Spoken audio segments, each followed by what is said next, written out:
up in the upper left-hand corner that we are now officially recording, and I'm going to turn it over to you, Laura. All right, officially turning it over. Yeah. Hi, I'm Laura Moore, the school counselor in the middle school, for those of you that don't know me. And welcome, and a special welcome to any of you who are joining us for the first time. I'm just going to take a quick minute and introduce this great team we've got here today, and please chime in if I'm missing somebody on the screen. We've got Dr. Jeff DeTesso. He is the school psychologist over at our high school. Polly Beschenstein is here. She is our lower and upper elementary school counselor, school psychologist, sorry. Adam Rohde is here. Marshall Spooner, assistant in the middle school. Dr. Chris Winters, head of upper school. Glenn Corson, our head of the middle school. Andrew Leday, our head of DEI and of advisory. Got Rick Colombo, assistant head of the high school. Andrew Niblock is here. I'm sorry, I'm reading down the screen now. Did I get everybody? Yeah, I think so. Okay, so welcome again. For those of you who are new, we've been running this sort of like a town hall style, so you can ask your questions and hopefully share some ideas that are working well, and also those things maybe that are not working well. Before we started, we were sort of just sharing some themes that have been coming up as we've been talking together and meeting with your students. So I don't want this to get lost, because all things considered, so many of our kids are really doing quite well through all of this. And I'm so proud of them and so proud of the efforts that the families have been putting into this. I know we tend to talk in these forums a little bit more about the things that aren't going so well, which is terrific. But again, I just don't want that to get lost. A lot of your kids are just doing really well, and I'm really proud of them. So some things that we have been seeing. So a little increase in some anxieties, and maybe not necessarily about Corona, but just things that have been popping up in other areas of their lives. So if you're seeing that, there is a little bit of a trend of that. We're seeing an increase in maybe some anger and frustration. I think a lot of kids are sort of saying out loud, I'm really done with this, and talking about the real possibility, you know, none of us know, but maybe we're just not coming back, and a lot of anger and frustration around that. And I think the biggest thing is they're just missing their friends. They are really missing seeing their friends at school, being with them. And a lot of them are talking about seeing friends that aren't even their really good friends, that yes, they may be connecting with them on Zoom or in group chats, but just kids that maybe they don't necessarily have those things going with and just miss seeing them. Another big trend we're seeing, decline in some motivation with the schoolwork, decline in their engagement with the schoolwork. Decline in wanting to get out and exercise. Weather certainly hasn't been helping, but declines in all those areas if you're seeing that.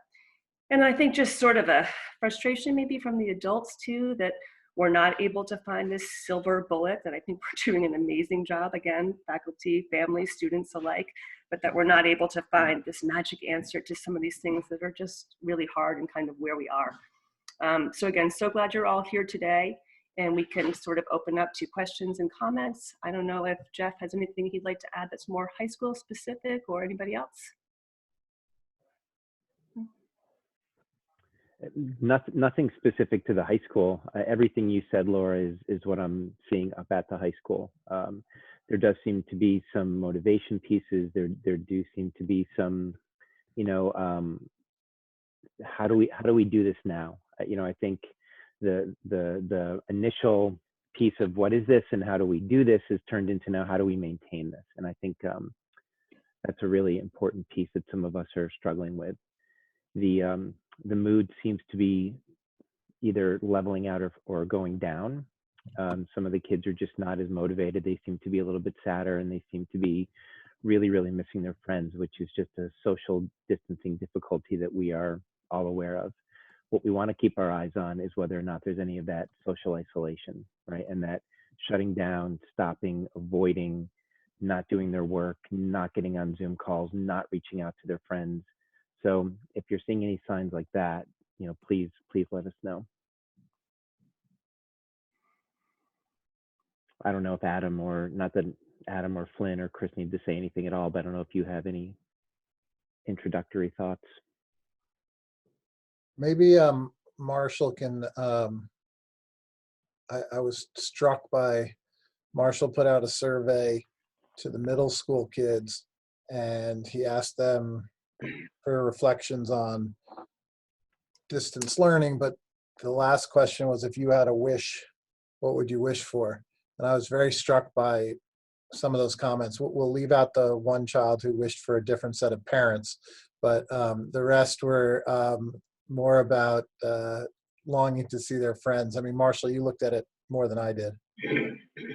Yeah, we got about 150 responses, and it was just open-ended, and there were maybe a third of them talked about wanting to see their friends. A bunch even wanted to see their teachers. They want to get back to school. There was a rule that they weren't allowed to wish for more wishes or wish for a cure, because we just assumed that everyone would want that wish. But I was just struck by how many of the 6th, 7th, and 8th graders just wanted to be back together. They missed normal classes and normal school and their friends and their teachers and sports and all those things. So I mean, it was both heartwarming and heart-wrenching. But I mean, I think that's where, our children are, our students are at this moment. And some also wished for more surveys. I like that as well. Sorry, I got kicked out because 3 of my 4 kids are on Zoom calls, and so our internet just lagged, and I had to run around the house and tell them all that this was more important. So, so sorry about that. But I think that I heard the tail end of Marshall's response, and so I guessed that we were talking about the recent survey where kids got to make a wish. Maybe I'll try to find a way, maybe in the missives, to package parts of that and share it, because it was really beautiful, and there's a whole range of emotions that you experience reading that list. And so let me see if I can put that together in a way that's consumable.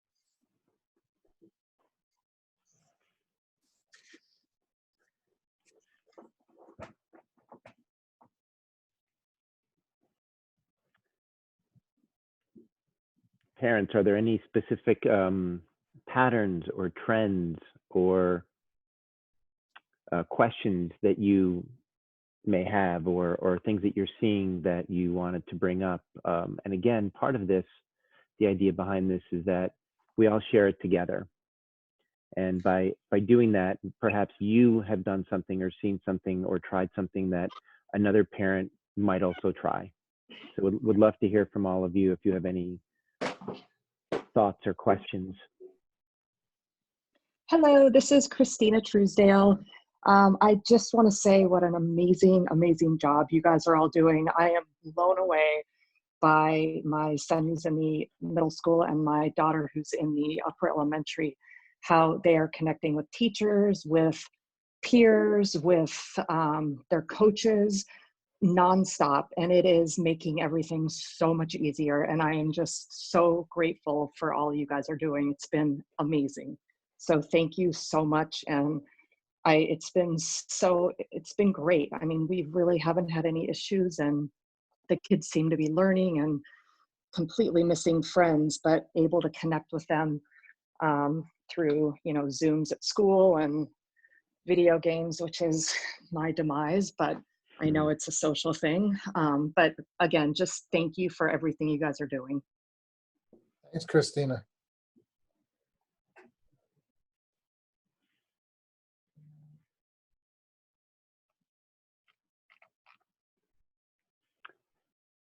So here's a question or a comment. It says, I know teachers mean well, but when they ask the question, what did you do this weekend? It can be a stressful and sad thing for kids to think about.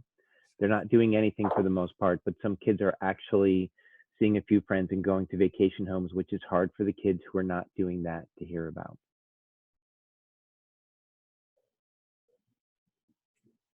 I'll jump in quickly. One of the things that we've been doing is asking kids to share some good news. And we've been showing them some good news going on and asking them to share some of their own. And a lot of them amaze me at how they find a silver lining in this. They talk about connecting with people they had lost touch with, that they feel a little more connected via Zoom. A lot of them talk about spending some really nice time with their families. And I'm really encouraged by that. They're not hugely optimistic. They're stuck in the middle, but they know they have to kind of dig down and shoulder through this, and they will. But it's hard. It's hard.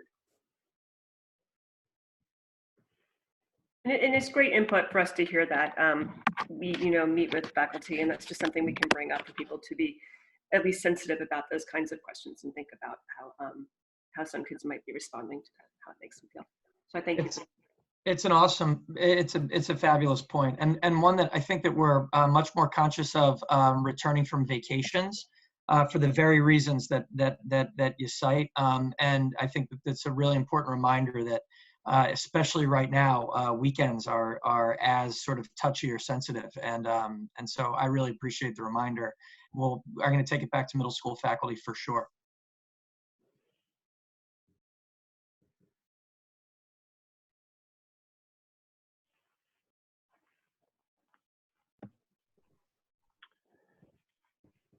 Let's see. Jeff, do you want me to The- share what's in the chat, or you got it? Would you mind? No, sorry. So somebody chimed in and says, having a 6th and 9th grader, I typically avoided being a helicopter parent and allowed them to be accountable for their responsibilities, but have just realized now they need a little more supervision and structure. I'm betting that a lot of people are finding that. And I think it's great that we've talked about that, in regular times, letting kids be accountable is a great way for them to grow up and feel those little stings and know that they're at a school where they are known and loved, and we're going to help them through those bumps so that they can grow.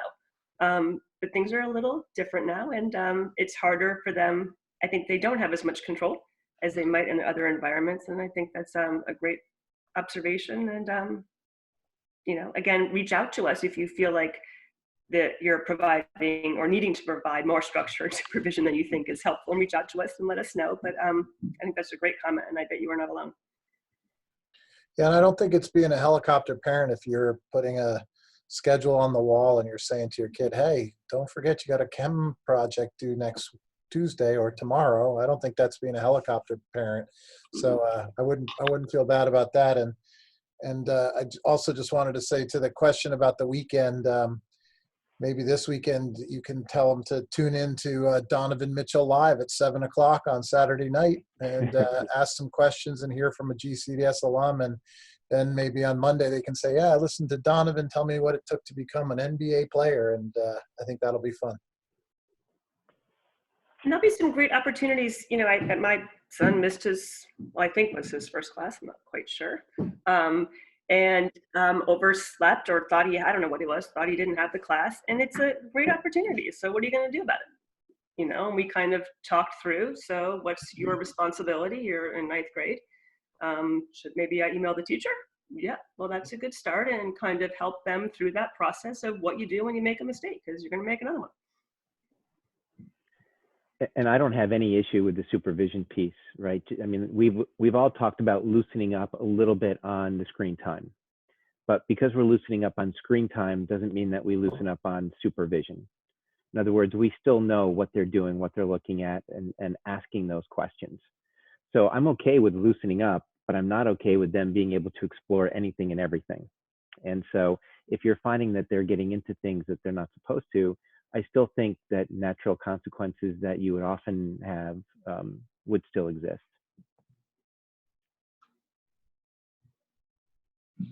We have another comment here, which I'm sure other parents are grappling with as well. I'm struggling a bit having my 6th grader get some exercise, while that means taking her away from time when she cannot connect with her friends.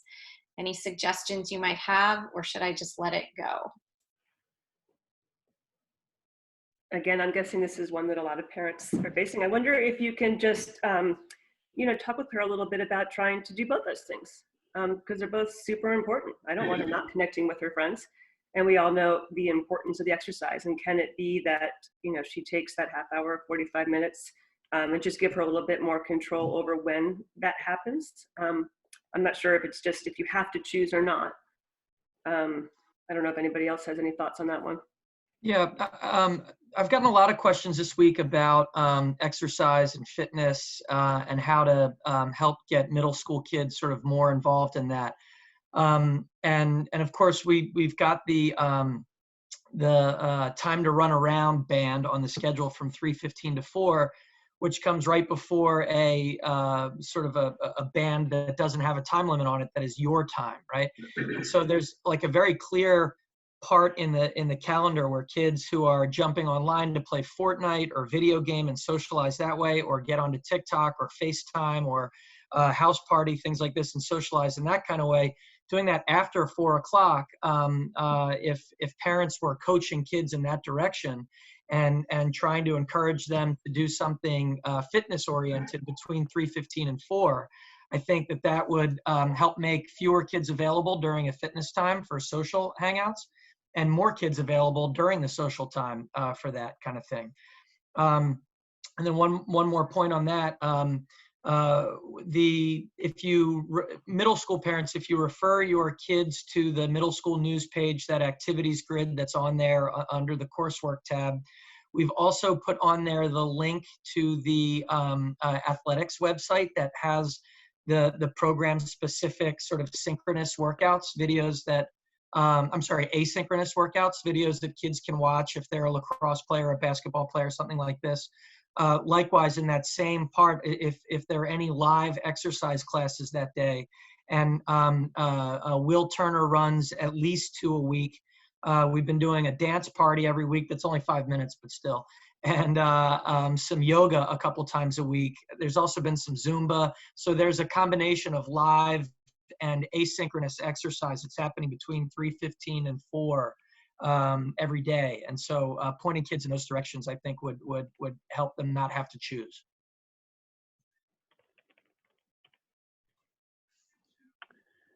There was a question that came to me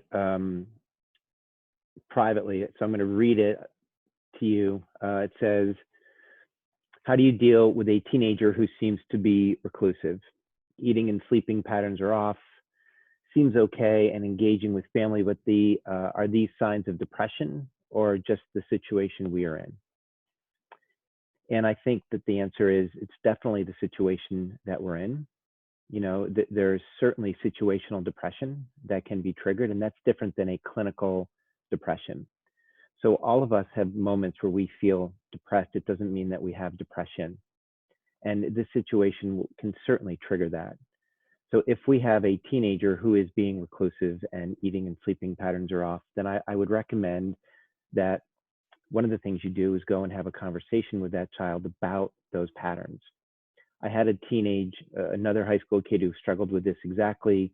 Parent got in touch with me, Zoom call with the mom and the student, and then we set up 5 to 6 things that the student would do every single day. Checked in with that student this entire week, talked with the student today and said things are very different, feeling much better. This person's up and moving and engaging and has changed on their Zoom calls and getting work done. But we had to break this pattern of isolation. And these are the isolation signs that I do worry about. So this would be something where I'd start with a conversation, I'd start with the patterns, I'd start with breaking the patterns, and certain things that you're going to have expectations for that should happen, whether it's eating with the family or certain schedules that need to be maintained as part of the day. Laura, Polly, do you have any other thoughts on that?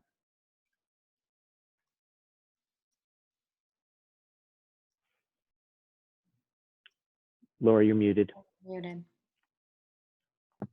Sorry about that. Just to add to it, that there will be, I think, times you might have 2-3 days strung together when you're going to find a teenager behaving just like this, what Jeff's saying, and again, talking it out and seeing where they are.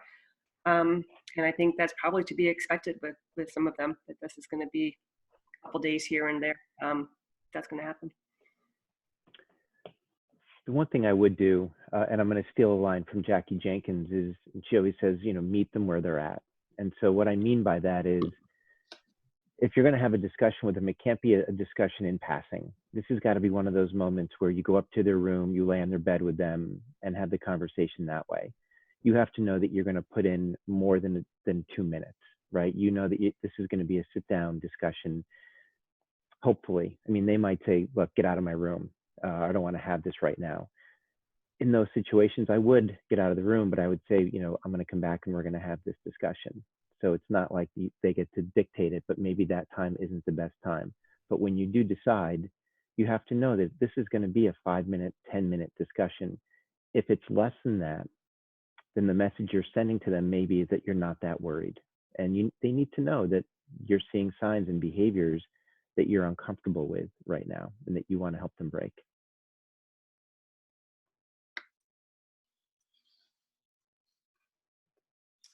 So somebody chimed in here with, can you send some recommendations for weekend social events for the students? I feel like I don't know of many, but I did hear about one idea online Monopoly.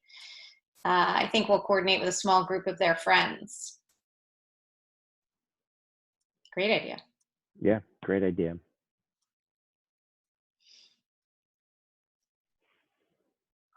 I don't know. I mean, so I've been reading all this stuff recently that is saying that we should be trying to hold the same sort of parameters and boundaries and expectations about screen time during remote learning than when we're not. And I don't even know what that looks like or how that's possible. I think clearly it means like outside of the school day, right? That the hours spent on Zoom don't count. But I've talked to a number of parents the past couple weeks who have called to say, like, how worried should I be about the video gaming that my kids are doing because of the amount of time that they spend on the screen during the day, then they're also hanging out on video games. And should I be unplugging that Xbox earlier than I usually do? I'll want Jeff to weigh in on the wisdom of this, because I'm not a psychologist. But I know a lot of our kids that is their playground right now. And so I think it's really important to provide space for that, and perhaps even more space than we customarily do. Because right now it's not so much about the gaming as it is about being with their friends. And so making sure that there's adequate time and space and bandwidth for that may actually be a healthier thing now than it is. Oh, his children must be playing with the Wi-Fi again. So I'll jump in. And there's a great article in the New York Times that just came out on parenting, and it talked about this exact thing. And for those of you who know me, you all know that I tend to get on my soapbox, and I promise I won't, Dr. Winters, and talk about this type of thing, and that my theory is reduce it. But in this situation, my belief is we need to open it up and create those, and I love this terminology, Flynn, the social playgrounds. I do think this is super important. The article in the New York Times talks about 3 C's, and they talk about the child, the content, and the context. So it's the child, the content, and the context. If you have a child that is a good child, and they start playing more video games, you are not creating some kind of brain damage or some kind of monster with this child. The content matters, and the context. And our context right now is that our kids need social interaction. They are all dying for it. You know, when you listen to Marshall talk about what the kids wrote about being with their friends, they are so missing this social connection. And so I don't have an issue right now with increasing or opening up the boundaries on technology. I don't love it, but I get it. And I think the social aspect outweighs the other aspects of it.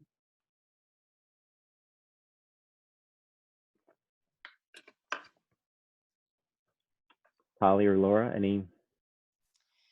So I might just jump in and add, you know, along with that great article that we've passed around a little bit, the APA has come out and they modified their determinations as to how much screen time is really beneficial for kids.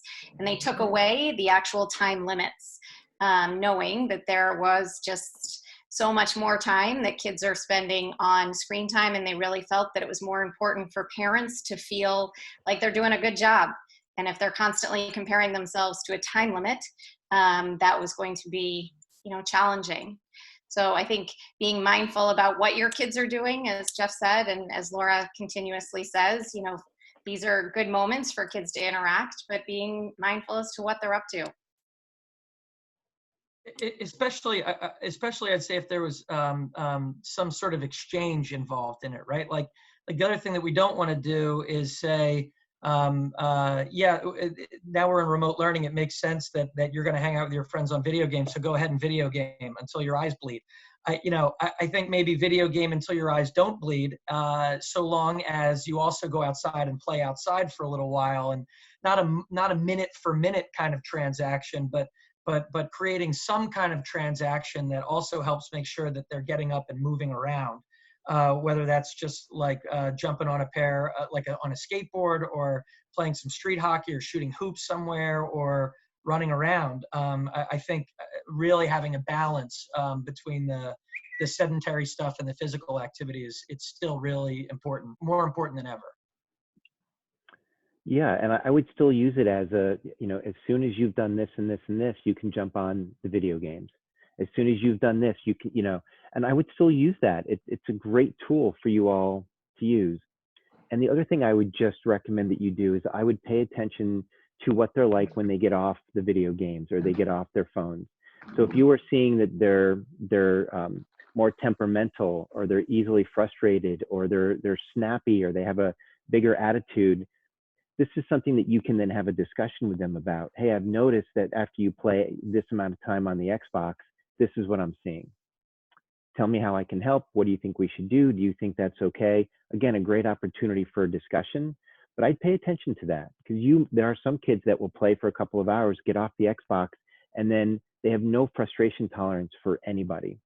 And in those cases, I don't know then letting them fall apart after playing for 3 or 4 hours is a good idea either. So just keep your eyes open for that.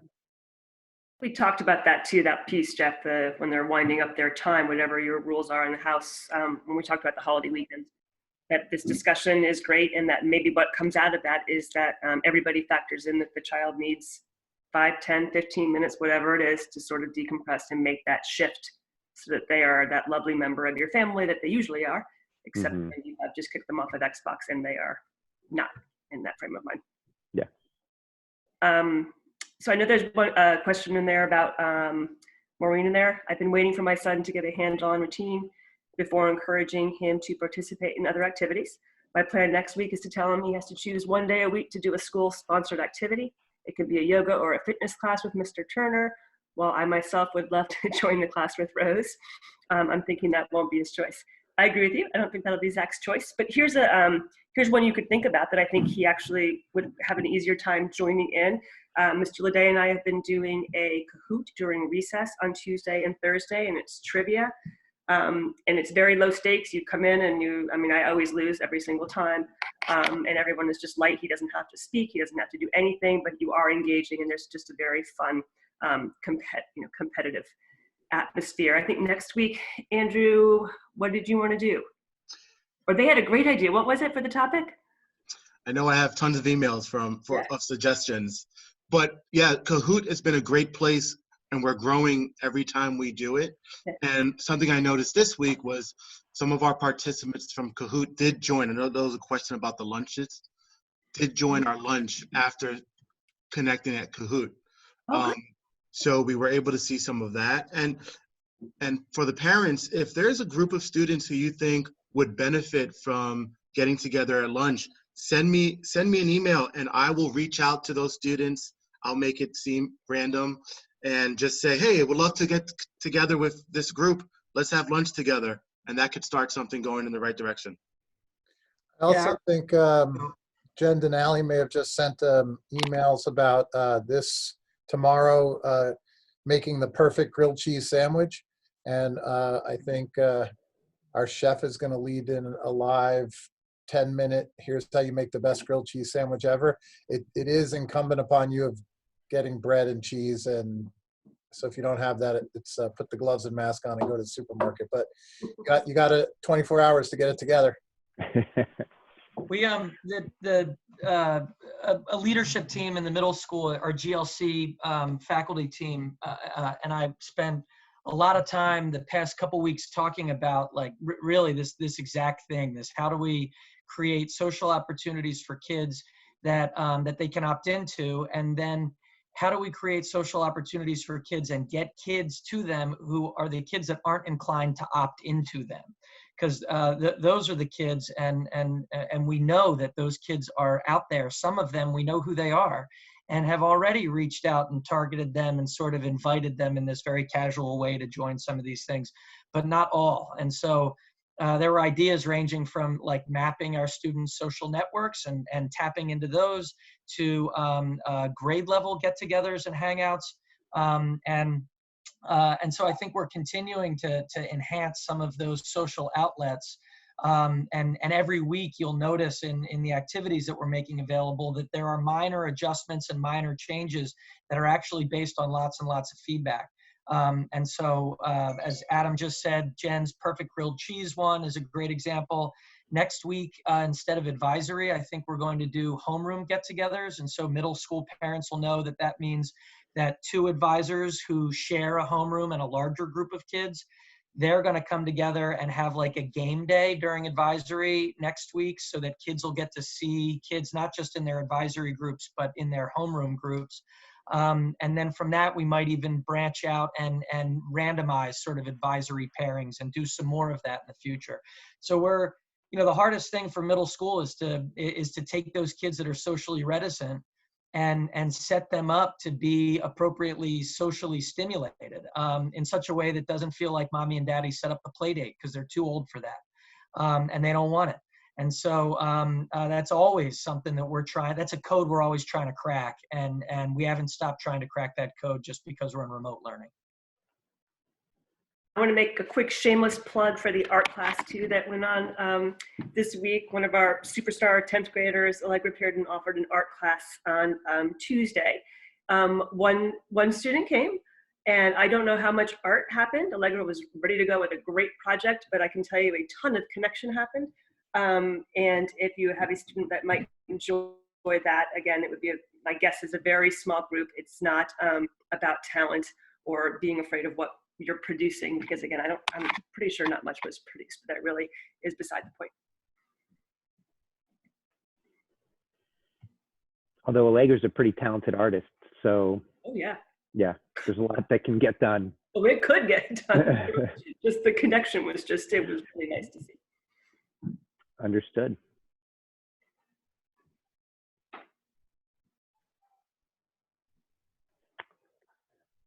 Then there's a question on here. Is there time during the school day where kids are getting social time online? My shy 6th grader doesn't play video games, doesn't have a cell phone, and pretty sure is not initiating social time on Google Hangouts. How can I help him connect with friends? Yeah, I mean, there are some times during the school day, like during the recess time when kids can take a break. Andrew and Laura are hosting some things at that time. I'm hosting some things at that time, and we've been recruiting kids or getting some kids who just sign up. And so that's built in, but that's a pretty narrow window, and it's already sort of an abbreviated school day. And so my guess is that the most sort of social interaction that kids are getting during the academic day in the middle school come during either their synchronous classes when they're getting on a Zoom call with their section. And what teachers have been doing more of the past couple weeks, it seems to me, is utilizing the breakout room function of Zoom that allows them to take a group of 12 kids and put 6 in one room and 6 in another and set them at task on something for a short period of time. And in that period of time, they're together without the teacher. And so even in my advisory group, as I've had some meetings and done a bit of that, I find that when I jump into that breakout room, all of a sudden, like the tone of the conversation changes and it's like, oh gosh, there's an adult back in this space, which is kind of great, right? Because that they're excited to connect in really authentic ways without sort of the adult interloper. And so that's become an increasingly significant part of their academic experience.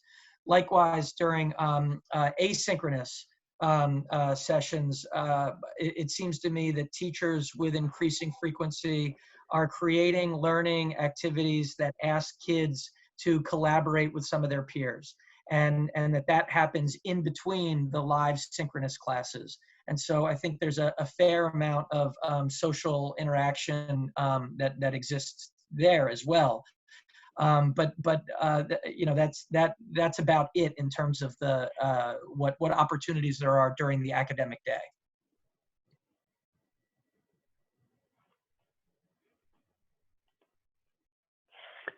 I know at the high school level, the clubs are getting together during those hours as well. And I get to help support sponsor 2 of the clubs. One is the Kindness Club. And how does it get any better than that?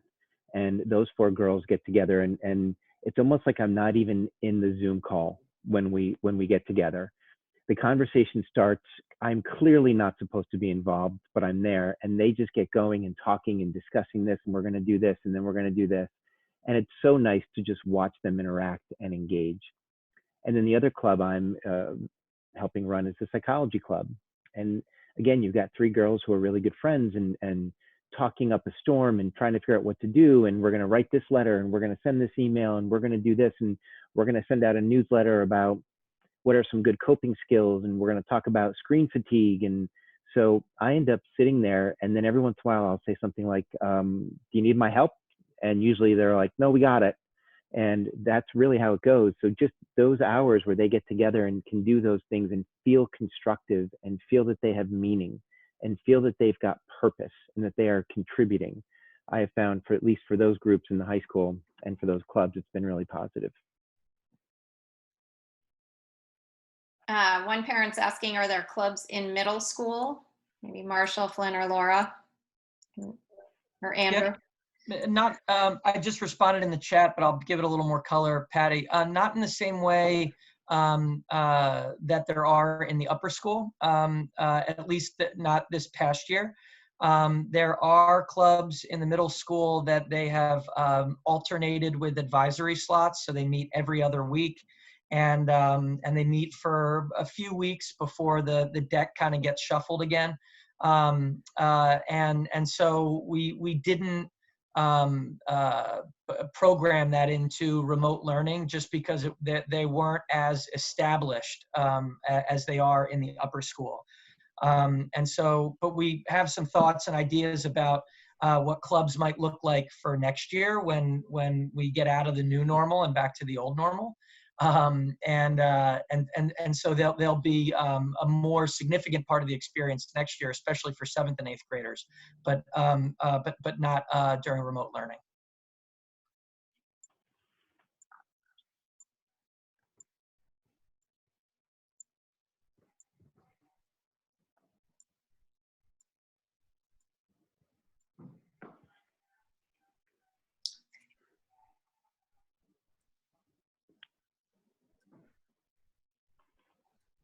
So something that we talked about in the earlier parent forum was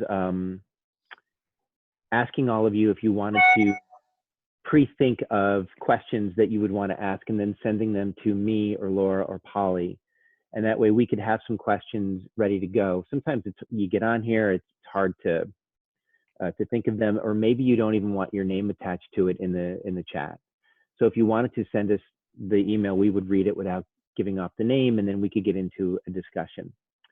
And the other thing I wanted to bring up and get your opinion on is we were thinking about having some of these parent forums become more specific. And what I mean by that is we've really focused on social emotional well-being on these.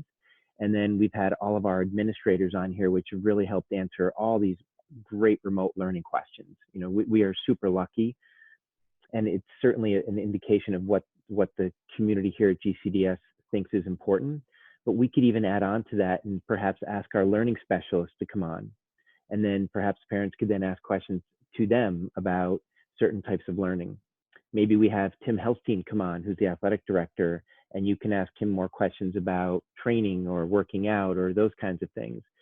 So wondering what you all would think about us doing it a little more specific, or maybe reining it in a little bit with some of these other people that we have in our school.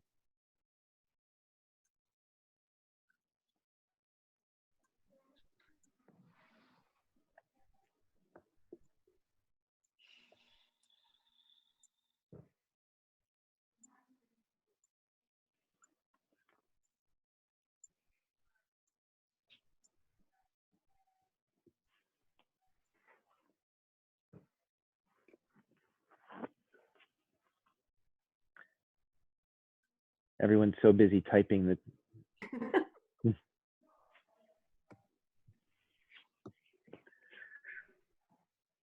All right, I think we'll try to give that a shot somewhere down the road. Okay. All right, so we got 2 thumbs up. And look, we will still stick with the social emotional piece of this, because as we all know, that is one of the most important pieces that we want to come out of this with, is with all of us in a solid, healthy social emotional place. So we will not lose sight of that. We will maintain this form for that. But if we can bring in other specialists, that might not be a bad idea. And on that note, if everybody is doing well, I think that we will say goodbye for this week and welcome you all back next week, same time. Okay. Bye, everybody.